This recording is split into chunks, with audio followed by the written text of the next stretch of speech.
Australian newspaper reported this morning that it had got a hold of a confidential report to the government warning that capex costs for the NBN could top $50 billion and that slower than expected uptake of video content could put the financial returns at risk. To find out what this is all about, I'm talking to ITY Telecom's editor, Stuart Corner. Stuart, what exactly is this report and how did the Australian get a hold of it? Okay, Owen. Well, at the end of 2010, NBN Co released a corporate plan. This is a very substantial document detailing its network rollout, its cost, its estimate of take-up of services and how it expected to balance its books, what it thought the whole thing would cost, etc., etc.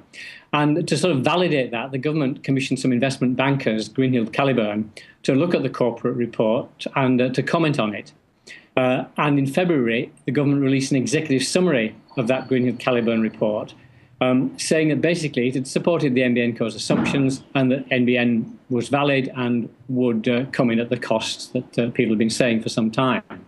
But they never released the full text of the report, claiming it had lots of commercial and confidence information. What the Australian has done is applied for that full report under freedom of information legislation, and they've got a version of that, but albeit heavily redacted. So that's what their story is based on. So what are we to make of these warnings of a capex blowout and a slower than expected uptake of video?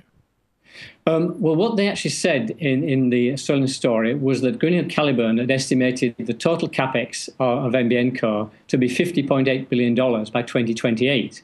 Now, the corporate plan put a figure of $35.9 billion by 2020. So it's not clear what exactly this extra money was going to be spent on. Obviously, there'd be upgrades to the network, maybe further expansion if there's more uptake.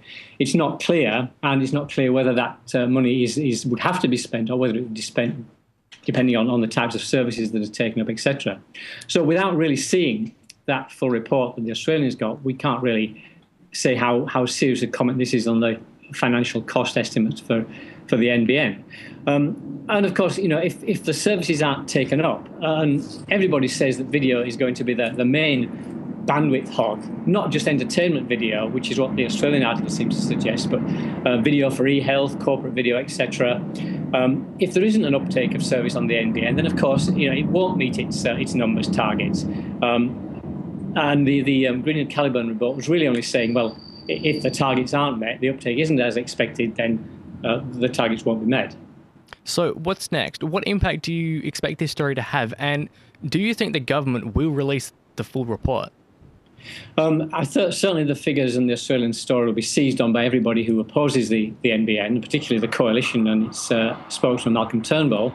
I think the government should actually release the redacted version, since they've been prepared to give it to one publication. It would help get a different perspective on it if other people could get a copy and make their own views on it, because the Australian is fairly renowned for being anti-NBN. Most of its stories are anti-NBN, so it would be really good if other people could get hold of what they've got and make their own judgment on this Greenhill Caliburn study.